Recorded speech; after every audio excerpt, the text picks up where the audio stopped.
समुपस्थित गुरु भक्तों, श्रद्धा भई माताओं, ठाकुर जी की ऐसी महती महान विशेष विशिष्ट कृपा के फलस्वरूप हम सभी इस पावन पवित्र स्थल में बैठ करके अप्रोक्षानुभूति पर चिंतन कर रहे हैं।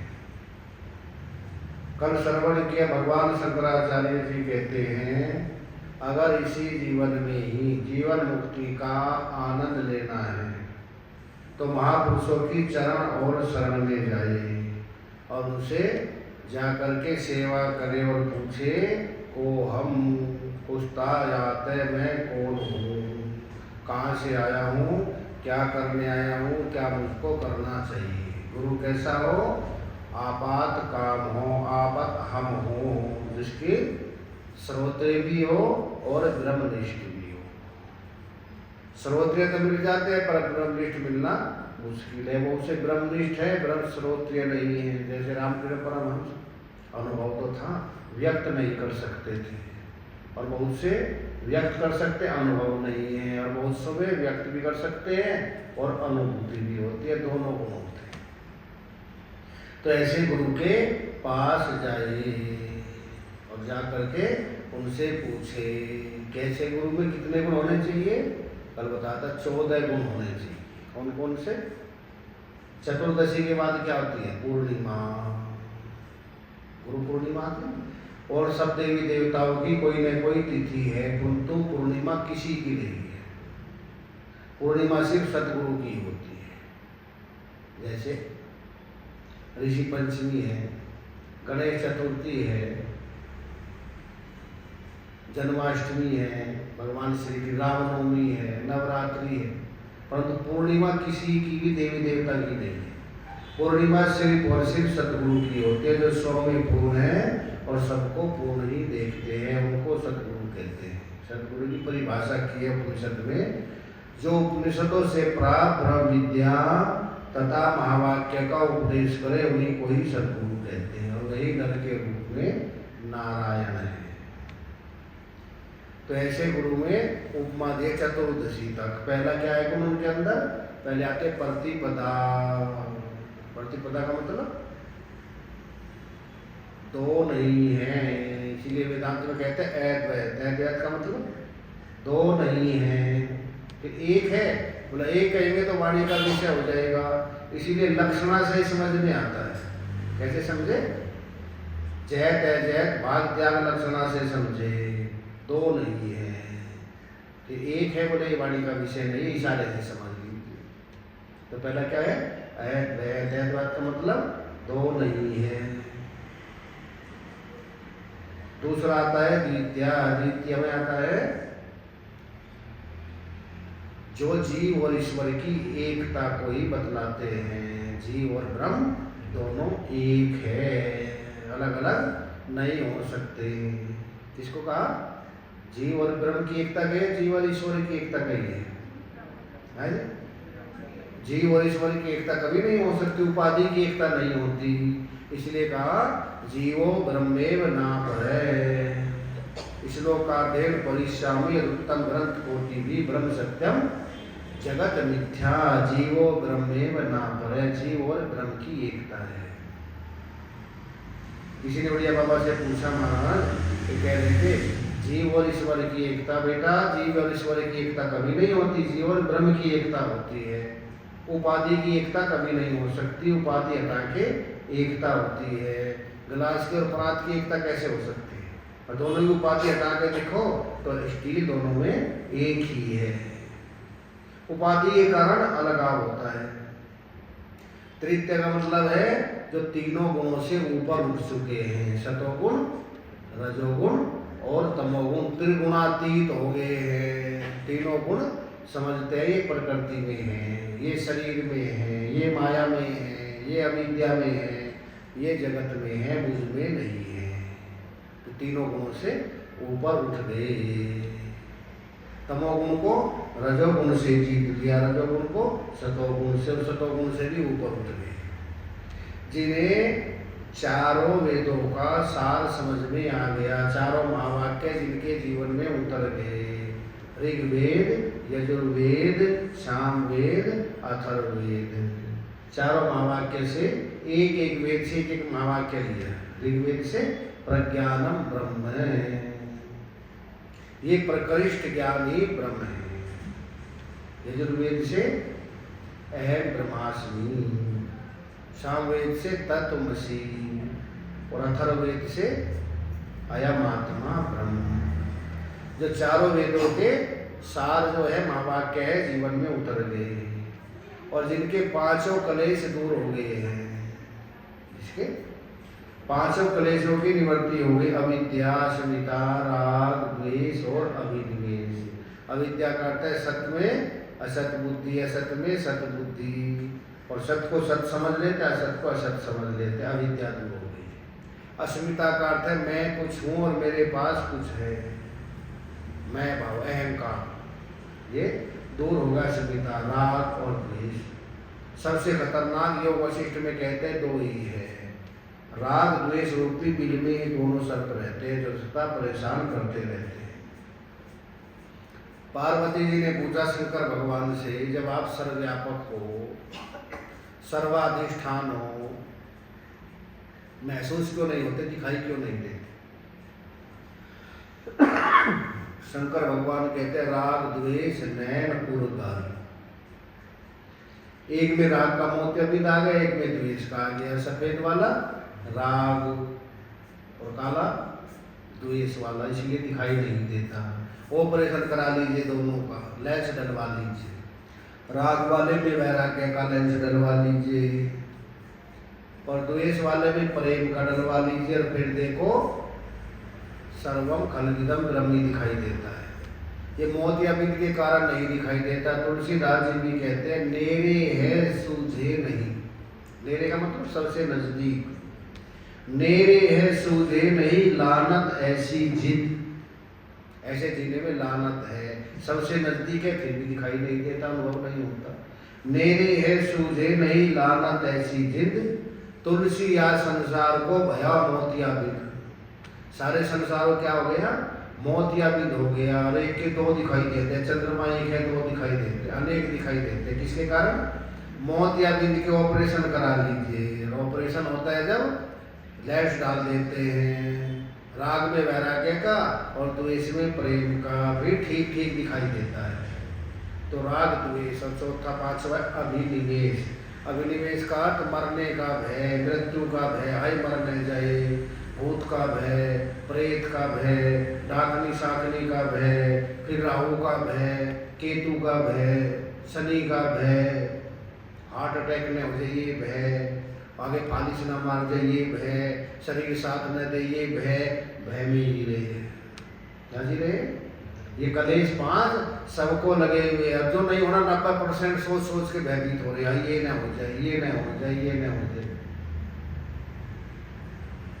ये पांच कलेश दूर होते हैं, जिनके पांच कलेशों से ऊपर उठ चुके हैं, अविद्या, अस्मिता, राग, द्वेष और अभिनिवेश।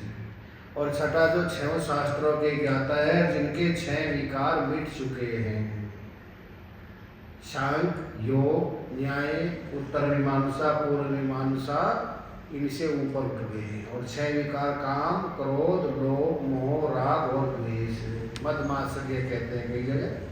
छह विकार से जो ऊपर उठ चुके हैं। और सप्तमी क्या आ गई जिनके अंदर? सात भूमिका ज्ञान की राजमान, सातवीं भूमिका तक पहुंच गए हैं। पहली भूमिका क्या है?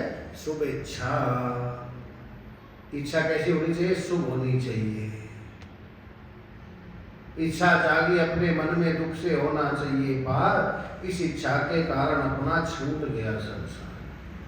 पहले क्या भी, जैसे आपके अंदर शुभ इच्छा है ना, और एक इच्छा ही आधी मंजिल पूरी करा देती है। अगर ये इच्छा आ जाए, अच्छी बात अच्छी लगनी लग जाए, मानना तो अलग बात है, पहले लगना ही अच्छी बात अच्छी लगनी शुरू हो जाए, आधा काम बन गया।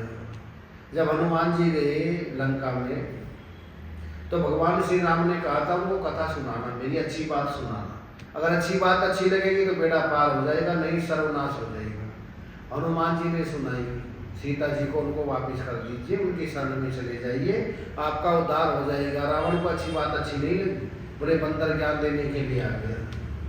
तो हमको अच्छी बात मानना तो अलग है, पहले अच्छी बात अच्छी लगती है कि नहीं लगती है। और जो अच्छी बात भी अच्छी लगती, कईयों को सत्संग हो रहा है, चल सत्संग ही है, मुझे नहीं रखा, टाइम बेकार करना है, 1 घंटा जाने में, आधा घंटा जाने में, 1 घंटा वहाँ पे, तो क्या रखा। जब अच्छी बात ही अच्छी नहीं लगती तो वो समझ लीजिए उसका सर्वनाश होने वाला है। कही सुने अनुमोदन करे, तेनर भव सागर से तरही। जो कहे सुने और नहीं सुन सकते, अनुमोदन तो करे, अच्छी बात है भाई, आपके पास समय जरूर जाना चाहिए, सुनना चाहिए। और कई बार जब अच्छी बात ही अच्छी नहीं लगती तो शुभ इच्छा मन में आनी चाहिए। सबसे पहले चलो भाई लीला माता सत्संग भवन में चलेंगे, 1 घंटे की तो बात है। जैसे जिम में जाते हैं, शरीर स्वस्थ रहता है तो मन भी सत्संग से स्वस्थ रहता है। लक्कड़ हजम, पत्थर हजम, सारे दिन का जो है सब हजम हो जाता है। तो शुभ इच्छा। दूसरे शुभ विचारना, जो सुना है उसका ठीक ठीक विचार करे, ये ठीक है, ये त्यागने योग्य है, ये ग्रहण करने योग्य है।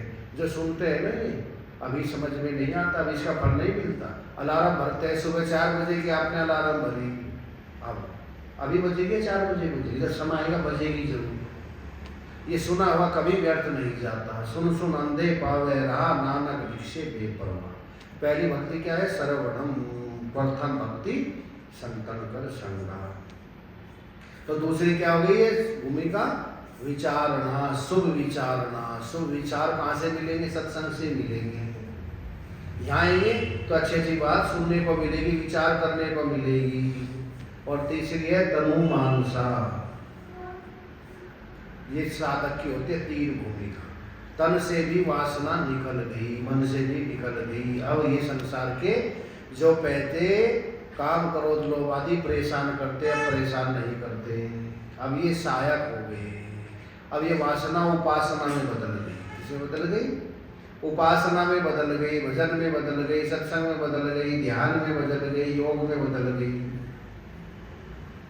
तन से वासनाएं निकल गई। और चौथी है सत्वापत्ति। सत्व में अब कोई आपत्ति नहीं है, सारे संशय दूर हो गए। सुनने से, कुछ शास्त्र पढ़ने से और कुछ अनुभव से। उक्ति, युक्ति और अनुभव तीनों मिल गए। तीनों मिलने से अब सत्व में आपत्ति नहीं है। 3 से वापिस आ सकता है, चौथी से वापिस नहीं आ सकता। चौथी भूमिका में सत्व में ठहर गए, टिक गए। अब कोई जरूरत नहीं रही। अब तीर निशाने पर लग गए, अब काम क्या बाकी रहा। पंजाब सिंह क्षेत्र है ना ऋषिकेश में, तो वहाँ पर एक महात्मा जी थे मंगलनाथ जी। उन्होंने एक ग्रंथ लिखा वीर विजय। जैसे राजा दूसरे राजा पर आक्रमण किया, उस राजा को जीत लिया और जीत करके सैनिक ले गए, बंदी गृह में डाल दिया और पेड़ के नीचे टांग पे टांग रख के अपना पसीना सुखा रहा है, थकावट दूर कर रहा है। वीर ने विजय प्राप्त कर ली है। अब सत्व में विराजमान हो गए, अब कोई काम बाकी नहीं रहा। ये क्या गई? सत्वापत्ति। सत्व में आपत्ति नहीं। हमको आपत्ति होती है बार बार, चलो भ्रम तो है, हम सच्चिदानंद भी है, गुरु जी भी कहते हैं, ग्रंथ भी कहते हैं, शास्त्र भी कहते हैं, परंतु जहाँ लेकिन परंतु अगर मगर आ गया तो संशय आ गया। अजब गजब की बात है, जाने है सब कोई, जाने है माने नहीं, यही अचंबा हो। यही जानते हुए मानते नहीं, यही अचंबा है। और इसने मान लिया कि नहीं वो सच्चिदानंद ब्रह्म हूँ, मैं ये शरीर नहीं हूँ। शरीर का जन्म हुआ है, शरीर की मृत्यु जरूर होगी। नास्तो विद्यते भाव, न भाव विद्यते सत्य। सत्य कभी मिट नहीं सकता, असत्य कभी टिक नहीं सकता। और हमारी जितनी भी समस्याएं हैं असत्य को ठिकाने में है, या असत्य टिक जाए। अच्छा, हम सत्य के लिए रो रहे हैं कि असत्य के लिए? विनाशी के लिए रो रहे हैं कि अविनाशी के लिए? झूठे के लिए रो रहे हैं कि सच्चे के लिए? और विनाशी को अविनाशी बनाना चाह रहे हैं, इसीलिए समस्या है। समझ ले, ये विनाशी है, ये अविनाशी। अविनाशी मिट नहीं सकता, विनाशी टिक नहीं सकता। भगवान गीता में कहते नास्तो विद्यते भाव। भाई सत्य का कभी अभाव नहीं हो सकता और असत्य का कभी भाव नहीं हो सकता। सत्य में कोई आपत्ति नहीं है। और 5वीं आ गई असंग शक्ति। असंगता आ गई। सबसे क्या हो गए?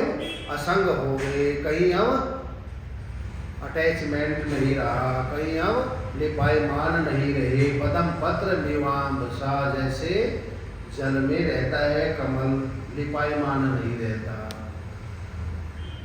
रहो जिंदगी में, कर्म करो जिंदगानी में, परंतु ऐसे रहो जैसे कमल रहता है पानी में। 5 ही भूमिका जिनके अंदर आ गई। और छठी है पदार्था भावनीय, पदार्थों का भी अभाव हो गया, अंदर से किसी भाव की जरूरत नहीं है, अपने आप में ही प्रसन्न है। और तुल्य का 7वीं भूमिका क्या है? तृप्ति। छक गई, छक कर के जा रहा हूँ आगे ना हूँ साकी, एक बार पिला दे तो बोतल में जितनी बार, अब तृप्ति हो गई, पूर्ण तृप्ति। जैसे भोजन करते हैं ना, कहते हैं पूर्ण तृप्ति हो गई, अब इच्छा कुछ भी नहीं रही। तो जिसके अंदर एक ज्ञान की 7 भूमिका आ गई। और 8वीं में है जिन गुरुदेव में अष्टमूर्ति होते हैं। कितने मूर्ति होते हैं गुरु? अष्टमूर्ति। अष्टमूर्ति में ज्ञान मूर्ति, त्याग मूर्ति, शांत मूर्ति, प्रेम मूर्ति, वैराग्य मूर्ति, ऐसे अष्टमूर्ति जिनके अंदर आ गई। और नवधा भक्ति विराजमान है। कितनी? नवधा भक्ति जिनके अंदर विराजमान है। श्रवणम कीर्तनम विष्णु, स्मरणम पाद सेवनम, अर्चनम वंदनम दास्यम सख्यम आत्मनिवेदनम। कितनी प्रकार की बताए? प्रहलाद ने अपने पिताजी को कहा भगवान की भक्ति 9 प्रकार से करनी चाहिए। हम क्या करते हैं, ये गड़बड़ कर लेते हैं, एक प्रकार की मान लेते, बस ऐसी कल्याण हो जाएगा, भजन करने से हो जाएगा, बहुत से कहते नहीं सत्संग से हो जाएगा, बहुत से कहते तीर्थ करने से हो जाएगा, व्रत करने से हो जाएगा। अच्छा योगा करते हैं जाकर के, एक ही ऐसे करते रहते हैं कि अलग अलग करते हैं?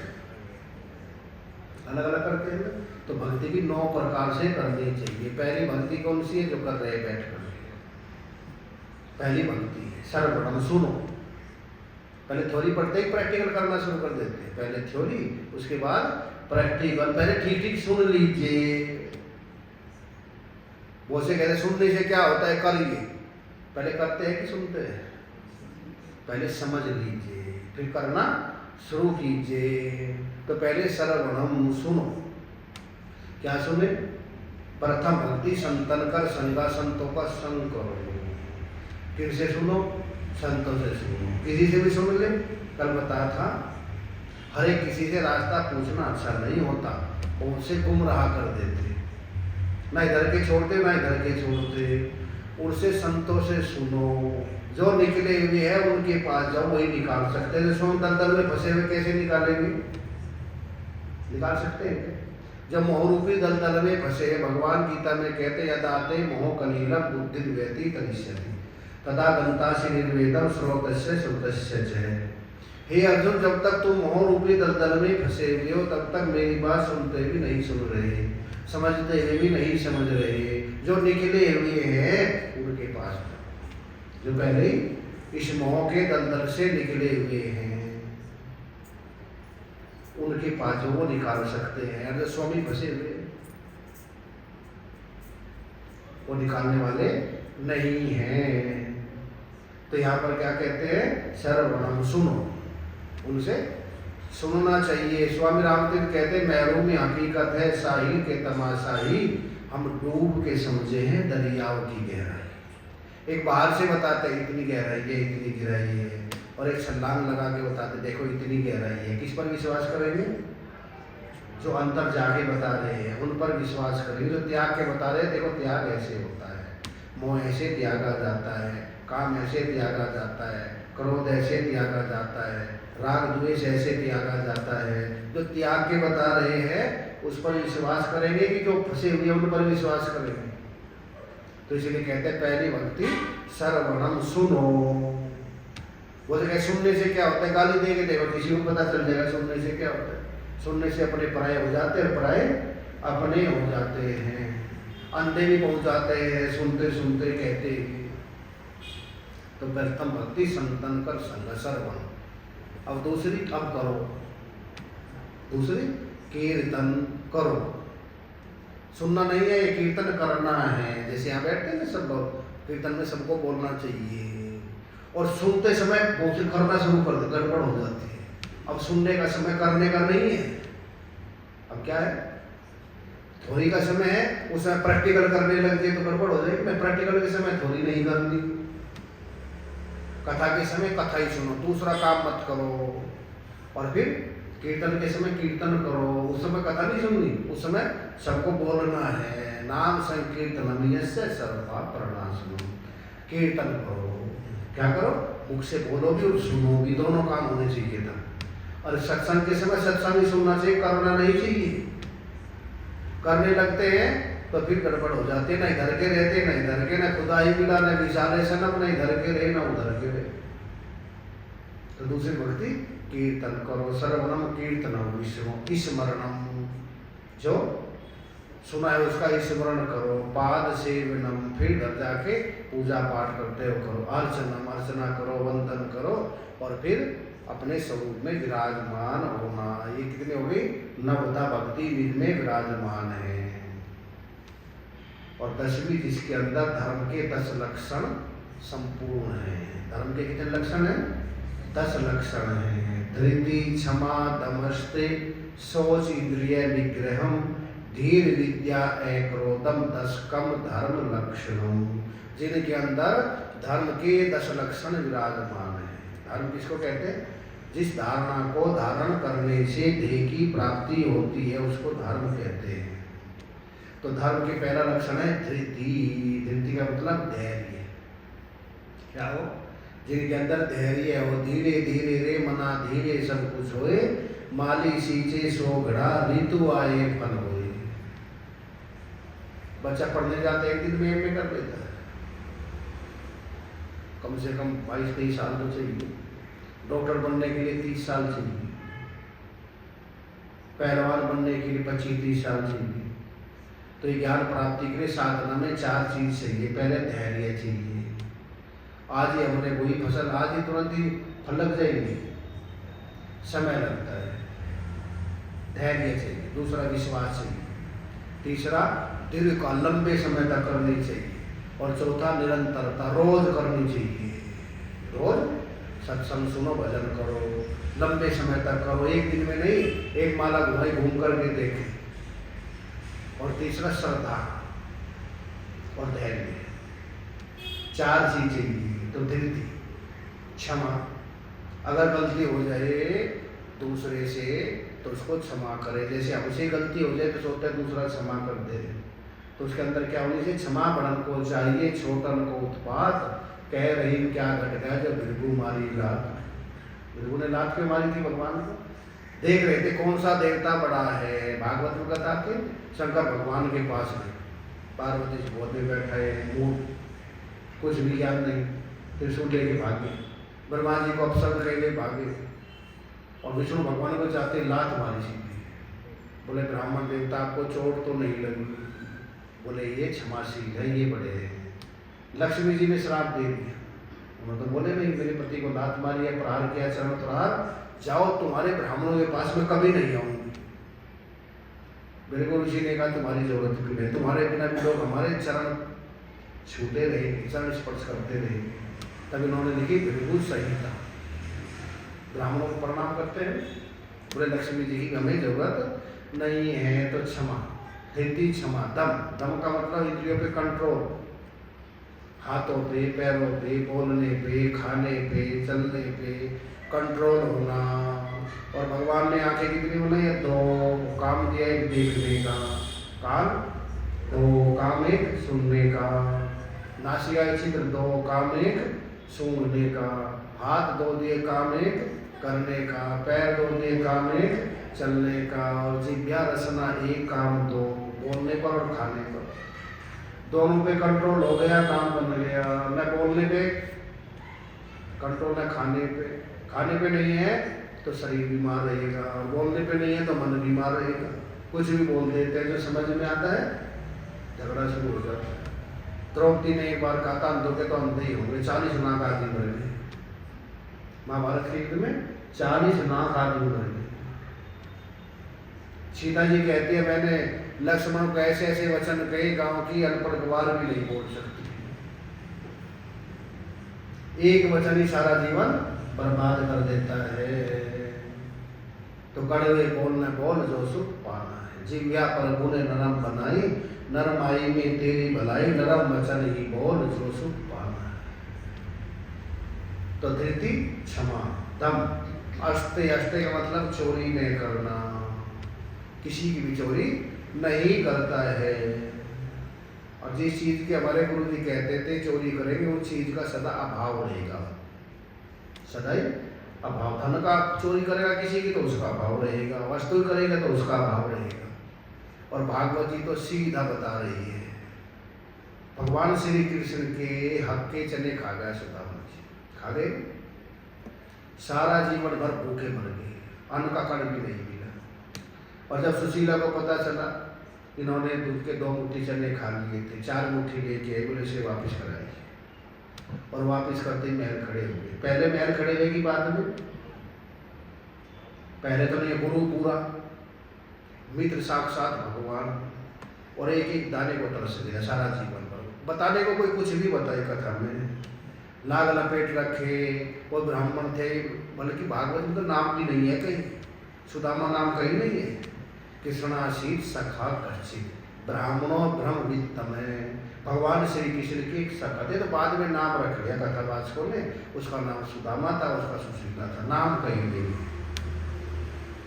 उन्होंने भगवान के अग्गे चने खा लिए और भूखे मर गए। और जब देख करके आए महल खड़े हो गए, सुदामा की झोपड़ी महल में बदल गई। इस कथा का सार ये है, जब पूछा राजा परीक्षित ने, अगर हम किसी का हक का इतना नहीं रखेंगे तो उसका मूल्य चुकाना पड़ेगा, इसलिए सावधान रहे, किसी का इतना भी हमारे पास नहीं आ जाए, सुखी नहीं रह सकता है, शांति से जी नहीं सकता है। सीधा इस कथा का अर्थ ये है। और लाभ लपेट लगा के कितना ही बढ़ा लीजिए इसको। राजा नरक की कथा भी यही बताती है, राजा नरक की कथा आती है, उन्होंने कहा मैंने करोड़ों गाय दान की थी। बोले फिर भगवान ने पूछा तुम गिरगिट कैसे बन गए? मुझसे गलती हो गई। हमारे यहाँ एक ब्राह्मण थे, उनके यहाँ गाय थी, सुरक्षा वृत्ति से रहते थे, गाय चोर चुरा के ले गए, मैं खरीदता था, मैंने दूसरे ब्राह्मण को दान की, उसने अपनी गाय पहचान ली, वो कहता है मेरी गाय है, वे कहते हैं मेरी गाय। मैंने कहा तुम भी ठीक कहते हो, तुम भी ठीक, और न्याय करने में देरी की, इसलिए मुझे पाप लगा, मुझको गिरगिट की योनि में जाना पड़ा। राजा होकर के न्याय करने में देरी नहीं करनी चाहिए, इसका सार ये है। जितनी भी कथाएं है ना, सबका सार अलग अलग बतलाया है। तो यहाँ पर धृति क्षमा दम हस्ते, सोच इंद्रिय निग्रह है, बाहर भीतर से स्वच्छ रहे, वस्त्र भी और नहा धोकर भी, अंदर से इंद्रियों पर कंट्रोल हो। धृति क्षमा दम हस्ते, सोच इंद्रिय निग्रह, धीर विद्या अक्रोधम, बुद्धि में निश्चय हो, परमात्मा ही एक रस है। अक्रोधम, क्रोध को जीते, ऐसे धर्म के जिसके अंदर 10 लक्षण होते हैं, वही साक्षात गुरु है। ऐसे गुरु के पास जाए, जिसको ऐसे गुरु मिल जाए, चरण पकड़कर छोड़े नहीं, उनके चरण पकड़कर छोड़े नहीं। महर्षि कपिल कहते हैं माँ ऐसे महापुरुष मिल जाए, उनके चरणों में जहाँ जितनी आसक्ति है सब जगह से निकाल के उनमें लगा दीजिए। वे क्या करेंगे फिर? वहाँ से हटा करके ब्रह्माकार वृत्ति बनाएंगे, आवरण भंग हो जाएगा। कहाँ से निकाले?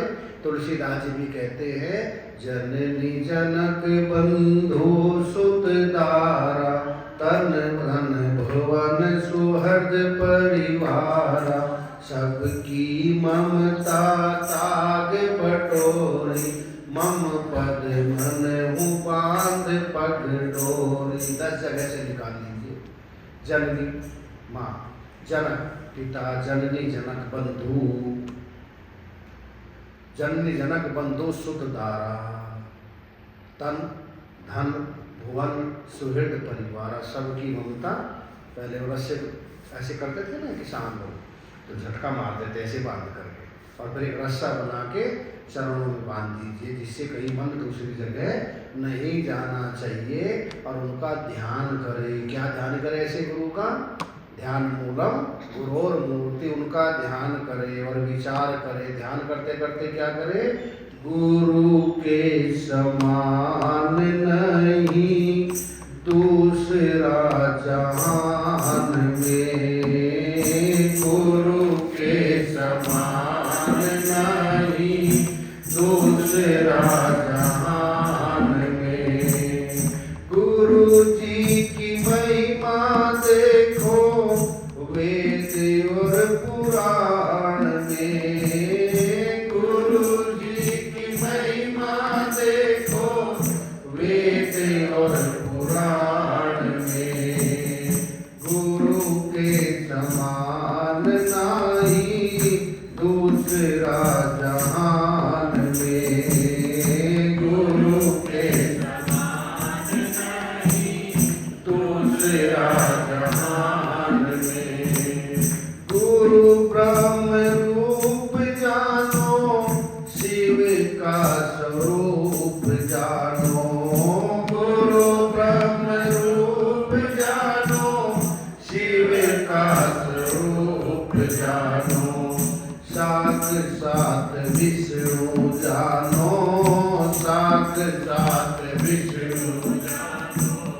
लिखा है पुराण में साथ साथ विष्णु जानो, लिखा है पुराण में। गुरु के समान नहीं दूसरा जहान में, गुरु के समान नहीं दूसरा जहान में। यही यजुर्वेद कहता गुरु बिना ज्ञान कैसा, यही यजुर्वेद कहता गुरु बिना ज्ञान कैसा। ज्ञान बिना मुक्ति कैसी, ज्ञान बिना मुक्ति कैसी। आवे तेरे ध्यान में ज्ञान बिना मुक्ति कैसे, आवे तेरे ध्यान में। गुरु के समान नहीं दूसरा जहान में, गुरु के समान नहीं दूसरा जहान में। पाप से बचावे गुरु धर्म पे चलावे गुरु, पाप से बचावे गुरु धर्म पे चलावे गुरु। अपने से मिलावे गुरु, अपने से मिलावे गुरु। तुरियापद के ध्यान में अपने से मिलावे गुरु, तुरियापद के ध्यान में। गुरु के समान नहीं दूसरा जहान में, गुरु के समान नहीं। छल कपट छोड़ दीजो गुरु जी की सेवा कीजो, छल कपट छोड़ दीजो गुरु जी की सेवा कीजो। सांवरिया की शरणा लीजो, सांवरिया की शरणा लीजो। खेलो फिर मैदान में सांवरिया की शरणा लीजो, खेलो फिर मैदान में। गुरु के समान नहीं दूसरा जहान में। गुरु जी की महिमा देखो वेद और पुराण में, गुरु जी की महिमा देखो वेद और पुराण में। गुरु के समान नहीं दूसरा जहान में, गुरु के समान नहीं दूसरा जहान में नहीं है। ऐसे गुरु की कहते हैं शरण में लीजिए जिसके अंदर 10 धर्म के लक्षण है। और 11 का मतलब 5 ज्ञानेंद्री, 5 कर्मेंद्री और 1 मन। पांचों को 11 के 11 एकाग्र करके एक के अग्र उस परमात्मा में लगा देना। एकादशी है ना, एकादशी का मतलब 5 ज्ञानेंद्रिय, 5 कर्मेंद्रिय वश में करके और 1 मन भगवान में लगा दे, एक के अग्र कर दे, उन परमात्मा के चरणों में लगा देना। और 12 का मतलब जो 12 महीने ही रस रहता है, 12 महीने मौसम की तरह बदलते नहीं हैं। और 13 का सब कुछ तेरा तेरा, जैसे गुरु नानक तोड़ रहे थे ना, 1 2 3 4 5 6 7 8 9 10 11 12 और 13 करते करते समाधि लगी। मेरा मुझ में कुछ नहीं, जो कुछ है सो तेरा, तेरा तुझको अर्पण क्या लागे मेरा। ना मैं किया ना कर सकूं, साहिब करता मोह, लोग भरम मुझ पे करे पलटू पलटू शोर। पलटू नाम के एक संत थे, बहुत कार्य किए उन्होंने।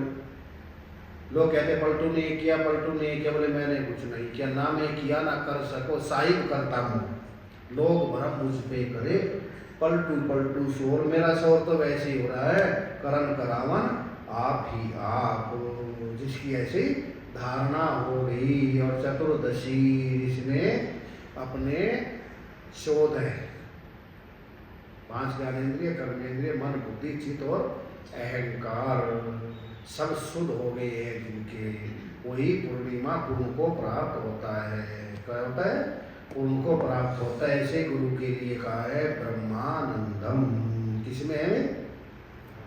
इसमें आनंद ले रहे हैं, विषय आनंद नहीं है। अब क्या है? ब्रह्मानंद। अब कोई इसको विषय की आवश्यकता नहीं, आनंद के लिए अपना ही आनंद है। इसलिए महात्माओं के नाम में बाद में क्या आता है? कोई भी महात्मा नाम कुछ भी बाद में आनंद आएगा। क्या है? परमानंद, आत्मानंद, कुछ भी नाम रख लीजिए, बाद में क्या है? आनंद आएगा। तो क्या है? भगवान गुरु के लिए क्या कहा? 14 लक्षण बता रहे हैं। पहला है ब्रह्मानंदम, किसमें है? अब अपने आप में आनंद ले रहे, आनंद से बाहर के विषयों की आवश्यकता नहीं है, न शब्द की जरूरत है, न शब्द स्पर्श रूप रस गंध की जरूरत नहीं है। कहते महाराज अकेले में आप क्या करते हो? पूछते हैं मुझसे, अकेले में आनंद आता है। कहते हैं हमको किसी विषय की आवश्यकता नहीं है, हमारा सबसे बड़ा मित्र हमारे साथ है। क्या है? पुस्तक है, ग्रंथ है, इनमें आनंद आ रहे हैं, अपने आप में आनंद आ रहे हैं। जैसे समुद्र अपनी लहरों से ही खेलते रहते हैं। अपूर्य महानम मचलम प्रतिष्ठम समुद्र वहाँ पर परिसंति यद्वत, अपने आप ही खेलते रहते हैं। समुद्र को किसी की आवश्यकता नहीं है। उन्होंने भी किसी की आए तो जब ठीक, ना आए जब ठीक, जो आ जाए। नदियों को निमंत्रण नहीं देते कि आ जाइए, और जो आगे कहते नहीं चले जाइए, आओ तो वेलकम, ना हो तो वेलकम। एक बार महाराज जी वहाँ पर थे, कोई भक्त आने वाले थे, बोले महाराज जी हम आ नहीं सके, कोई क्षमा करना। बोले कोई बात नहीं, आओ तो वेलकम, ना हो तो भीड़ कम। एकांत में भी आनंद है और भीड़ में भी आनंद है। पूरे है वही मन जो हर हाल में खुश है, हर हाल में खुश है। तो ब्रह्मानंदम, अपने आप के आनंद ले रहे हैं, बाहर के आनंद की आवश्यकता नहीं है।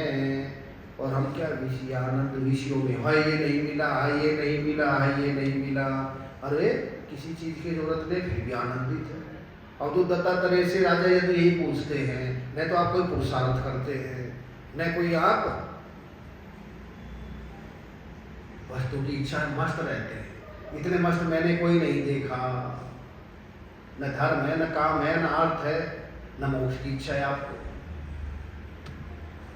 बोले मैंने 24 गुरुओं से शिक्षा ग्रहण की है, शिक्षा ग्रहण की है, मैं अपने आप में आनंदित रहता हूँ। तो ब्रह्मानंदम परम सुखदम।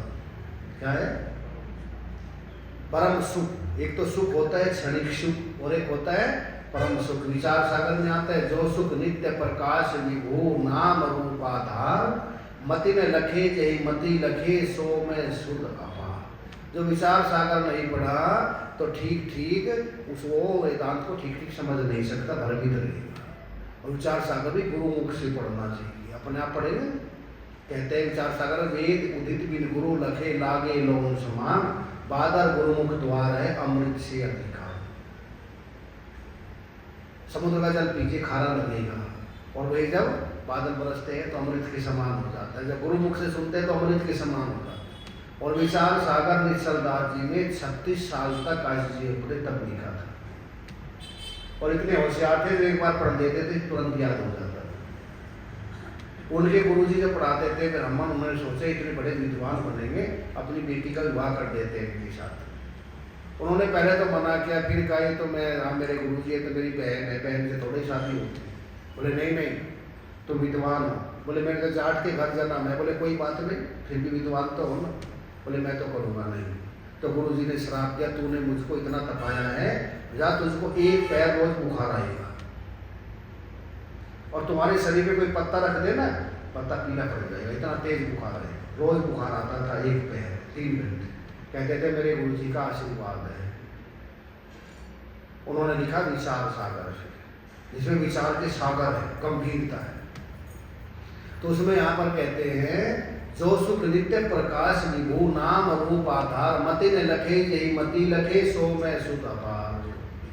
जो सुख, बोले सुख तो विषयों में भी है, बोले नहीं सुख जो उसमें अनित्य है। और ये सुख कैसा है? जो सुख नित्य है। उसके साथ क्या जोड़ा? जो नित्य सुख है। विषयों का सुख क्षणिक है, थोड़ी देर आता है फिर ऐसे कैसे, थोड़ी देर आएगा फिर ऐसे कैसे। और ये सुख सदा रहता है, नित्य है। जो सुख नित्य है। प्रकाश विभू, बोले प्रकाश है, बोले प्रकाश तो सूर्य का भी है, चंद्रमा का भी है, तारों का भी है, अग्नि का भी है, बिजली का भी है। बोले नहीं ये विभू है, सर्वव्यापक। विभू का मतलब ये आत्म प्रकाश सर्वव्यापक है। सूर्य का प्रकाश यहाँ है तो अमेरिका में नहीं है, जब अमेरिका में होता है तो यहाँ नहीं होता, पर ये विभू है, सर्वव्यापक है। जो सुख नित्य प्रकाश विभू नाम रूप आधार, जो नाम रूप का आधार है, जिसके सारे नाम रूप ठहरे हुए हैं। जैसे आभूषण का आधार क्या है? सोना है। बर्तनों का आधार मिट्टी है। जो नाम रूप का आधार है, दिखाई नाम रूप देते हैं पर उनका जो आधार है नाम रूप आधार। मति न लखे जय मति लखे, जिसको बुद्धि नहीं जान सकती, जिसकी सत्ता से बुद्धि कार्य करती है। पहले तो अर्थ ये हो गए। दूसरा अर्थ है जो निर्विषय बुद्धि से जाना जाता है। जो बुद्धि विषयों से ऊपर उठ चुकी है वो इसको ग्रहण कर सकती है। जो बुद्धि विषयों में लगी हुई है वो ग्रहण नहीं कर सकती। और तीसरा अर्थ है जो वृत्ति व्याप्ति से जाना जाता है, फल व्याप्ति से नहीं जाना जाता।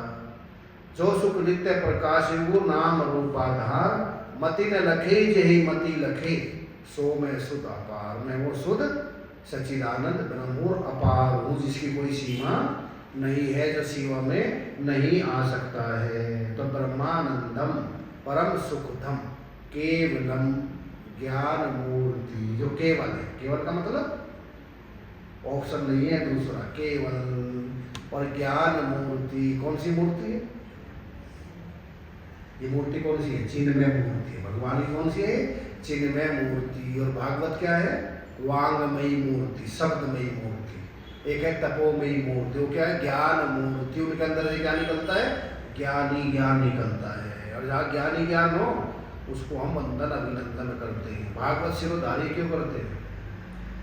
भागवत की और कलश उठाते हैं तो परिक्रमा करते हैं। क्यों करते हैं? रामचरितमानस हो उसको सिरोधार्य करते हैं, पूजन करते हैं। क्यों करते हैं? उनमें ज्ञान ही ज्ञान है, भक्ति भक्ति है। अखबार क्यों नहीं करते? अखबार में भी आता है जन्माष्टमी, एक पेज आ गया अखबार में जन्माष्टमी का, और पे वो मर गया, वो राजनीति हो गई, वहाँ आग लग गई। अखबार को क्यों नहीं रखते? अखबार में सब कुछ है। और भागवत में सिर्फ ज्ञान ही ज्ञान है, भक्ति भक्ति है, वैराग्य वैराग्य है। 3 चीज है ना, इसलिए सिरोधार्य करते हैं। तो उन महापुरुष में क्या है? ज्ञान मूर्ति। उनके अंदर से ज्ञान ही ज्ञान निकलेगा, भक्ति भक्ति निकलेगी, वैराग्य ही निकलेगा। तो इसलिए पूजा करते हैं। क्या करते हैं? पूजा करते हैं। ज्ञान के अलावा कुछ नहीं है, केवल ज्ञान मूर्ति। द्वंद्वातीतम, जो द्वंद्वों से ऊपर उठ चुके हैं। द्वंद्व क्या है? लाभ हानि, जय पराजय, जन्म मरण, सुख दुख, इनसे ऊपर उठ गए। सुखे दुखे समे कृत्वा लाभा लाभो जया जयो, जो इनसे ऊपर उठ गए। सुख से, दुख से, लाभ से, हानि से, जय से, मरण से, संयोग से, वियोग से, जन्म से, मरण से, ये तो आएंगे आएंगे और इनसे ध्यान नहीं देते, ऊपर उठ गए। द्वंद्वातीतम गगन सदृशम, कैसे है? आकाश की तरह। आकाश में तूफान आए, बारिश आए, अग्नि जला दे, आकाश का कुछ बिगड़ने वाला नहीं है। दृष्टांत देते आत्मा कैसा है, बोले आकाशवत सर्वगतश्च, जैसे आकाश सर्वव्यापक है ऐसे आत्मा भी सर्वव्यापक है। जैसे आकाश निर्विकार है, आकाश में कोई विकार नहीं आता, ऐसे आत्मा भी निर्विकार है। तो आत्मा का दृष्टांत आकाश से देते हैं। आकाश में चार तरह का होता है आकाश। एक होता है घटाकाश, दूसरा होता है जलाकाश, तीसरा होता है मेघाकाश और चौथा उपाधि से होता है महाकाश। आकाश तो एक ही है, परंतु दृष्टांत से समझा देते हैं। घटाकाश कैसा है? आत्मा का दृष्टांत दो, बोले आकाश से देते हैं, जैसे घटाकाश, जलाकाश, मेघाकाश और महाकाश। इसी प्रकार घटाकाश है कुटस्थ जैसा। जैसे आकाश तो सर्वव्यापक है, घड़ा बनाया जो घड़े में खाली जगह उसको क्या बोलते हैं? घटाकाश। इसी प्रकार आत्मा सर्वव्यापक है, परंतु शरीर की उपाधि से उसको कुटस्थ बोल देते हैं। वहाँ बोलते हैं घटाकाश, यहाँ क्या बोलते हैं उसको? कुटस्थ। फिर उसमें जल भर देते हैं तो क्या हो गया? वे जलाकाश हो गया, जल भरने से जलाकाश। और इसमें चिदाभास को क्या बोलते थे? जीव बोल देते हैं। जैसे वहाँ जलाकाश बोलते हैं, यहाँ क्या बोल देते हैं? उपाधि में आने से जीव बोल देते हैं, चिदाभास बोल देते हैं। और मेघाकाश कैसे हो गया? जैसे आकाश में जल है, उसमें ऊपर से बादलों का पृथ्वी पड़ रहा है, उसको बोलते हैं मेघाकाश। हो गया ईश्वर जैसा। और महाकाश शुद्ध सच्चिदानंद ब्रह्म जैसा है। महाकाश शुद्ध सच्चिदानंद ब्रह्म जैसा है। तो आकाश तो एक ही है, उपाधि से चार प्रकार का हो गया। तो सच्चिदानंद ब्रह्म तो एक ही है, परंतु उपाधि से चार प्रकार का होगा। उपाधि छोड़ के देखो तो एक है, और उपाधि से देखो तो चार है। चेतन एक चार हो खेले माया के मेले में, कोई कोई से समझता काया के मेले में। तो ब्रह्मानंदम परम सुखदम केवलम ज्ञान मूर्ति द्वंद्वातीतम, जो द्वंद्व से अतीत हो गया, ऊपर उठ गया। द्वंद्वातीतम गगन सदृशम तत्वमस्यादि लक्ष्यम, जो तत्वमसी तत्व और त्वम पद का ठीक ठीक शोधन करना जानता हो। तत्व और त्वम ठीक ठीक लक्षणा के द्वारा। कैसे लक्षणा? जैत लक्षणा, अजैत लक्षणा और भाग त्याग लक्षण के द्वारा ठीक ठीक शोधन कर सकता हो। तत्वमस्यादि लक्षण एकम नित्यम, जो एक है, नित्य है, एकम नित्यम। ब्रह्मानंदम परम सुखदम केवलम ज्ञान मूर्ति द्वंद्वातीतम गगन सदृशम तत्वमस्यादि लक्षण एकम नित्यम विमल मचलम सर्वधि साक्षी भूतम, जो सदा निर्मल है और जो सबका साक्षी है। भावातीतम, जो भाव से ऊपर, त्रिगुण रहितम सद्गुरुतम नमामि, ऐसे सद्गुरु को हम प्रणाम करते हैं, वंदन करते हैं, अभिनंदन करते हैं। उनको करने से क्या होता है?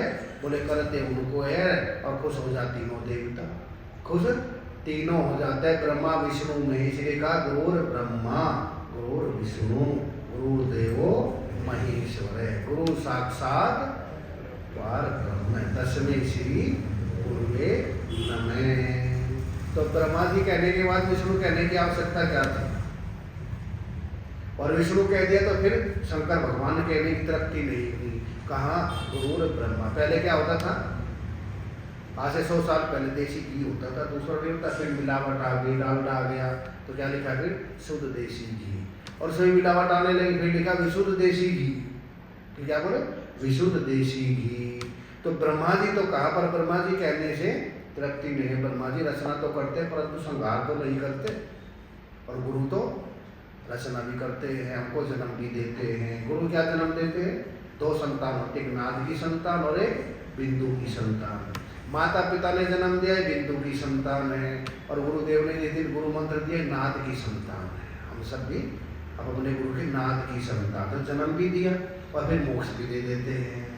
तो गुरु ब्रह्मा, ब्रह्मा जी जन्म तो देते हैं पर मोक्ष नहीं देते, पालन करते हैं माँ की तरह गुरु, तो क्या हो गया, विष्णु भगवान हो गए, और संहार करते हैं ज्ञान का, शंकर भगवान हो गए।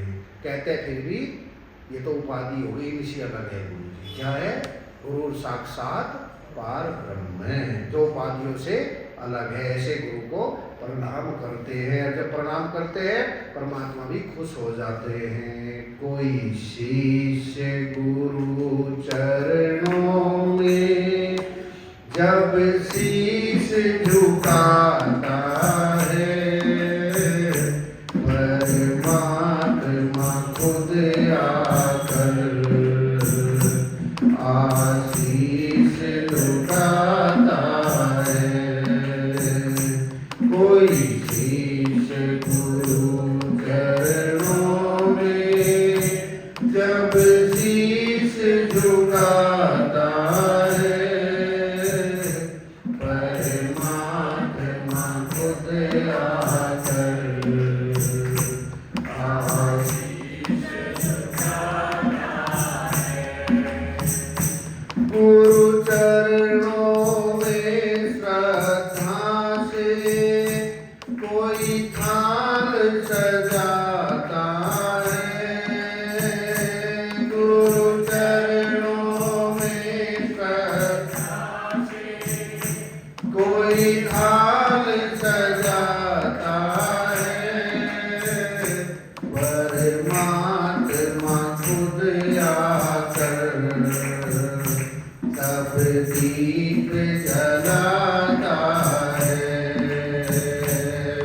परमात्मा खुद आकर तब दीप जलाता है, परमात्मा खुद आकर तब दीप जलाता है। कोई बालक पद चरणों में जब विनय सुनाता है, कोई बालक पद चरणों में जब विनय सुनाता है, परमात्मा खुद आकर गोदी में बिठाता है, परमात्मा खुद आकर गोदी में बिठाता है। कोई शीश गुरु चरणों में जब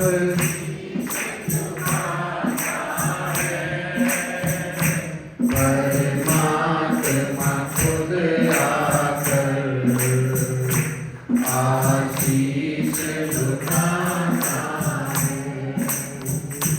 गुरु चरणों में श्रद्धा से कोई अर्घ चढ़ाता है, गुरु चरणों में श्रद्धा से कोई अर्घ चढ़ाता है,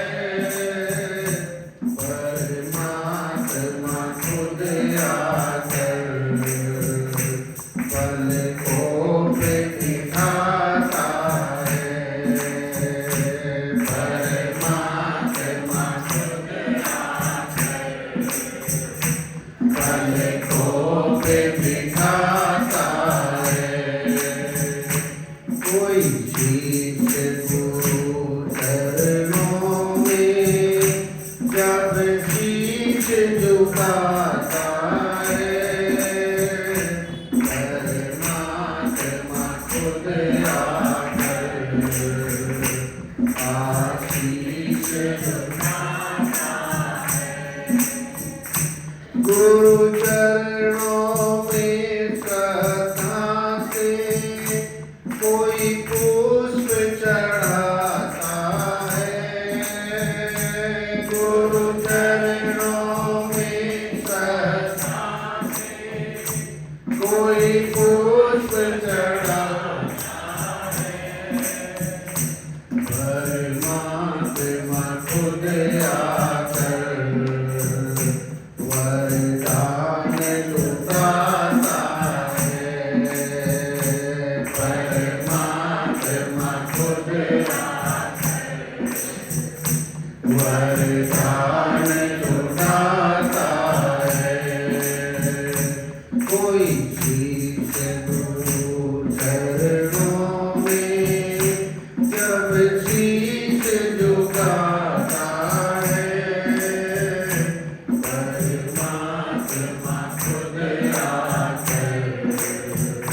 जिनके अंदर ये 14 लक्षण होते हैं, ऐसे गुरु की शंकराचार्य जी कहते हैं चरण शरण में जाए। कौन कौन से? ब्रह्मानंदम परम सुखदम केवलम ज्ञान मूर्ति द्वंद्वातीतम गगन सदृशम तत्वमस्याभिलक्ष्यम एकम नित्यम विमल वचनम सर्वधी साक्षीभूतम भावातीतम त्रियगुण रहितम सतगुरुतम नमामि। ऐसे सतगुरु को हम सब नमन करते हैं, वंदन करते हैं, अभिनंदन करते हैं। उनको क्या लाभ? उनको लाभ नहीं, लाभ हमको है।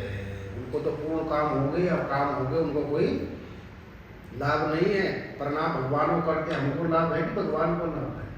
जो बुजुर्गों को, माता पिता को प्रणाम करते हैं, उनको लाभ नहीं, हमको लाभ है। उनका आशीर्वाद मिलता है तो शीश झुकाते हैं। खुद परमात्मा करके उनका थाल का दीपक जला देते हैं, भाव से उनके अंदर भावना भर देते हैं, उनका अंतःकरण शुद्ध करते हैं और शुद्ध अंतःकरण में ये ज्ञान ठहरता है। बोले उन गुरु की फिर उपमा दो, कैसे पता चले? कोई तो उपमा दीजिए। बोले उनकी उपमा नहीं दे सकते। तो शिष्य उपमा देते हैं कि हम बताते हैं। गुरु जी कहते हैं उपमा भी ठीक नहीं, ये भी ठीक नहीं। क्या क्या उपमा देते हैं कल और इस पर चिंतन करेंगे। सर्वे भवन्तु सुखिनः सर्वे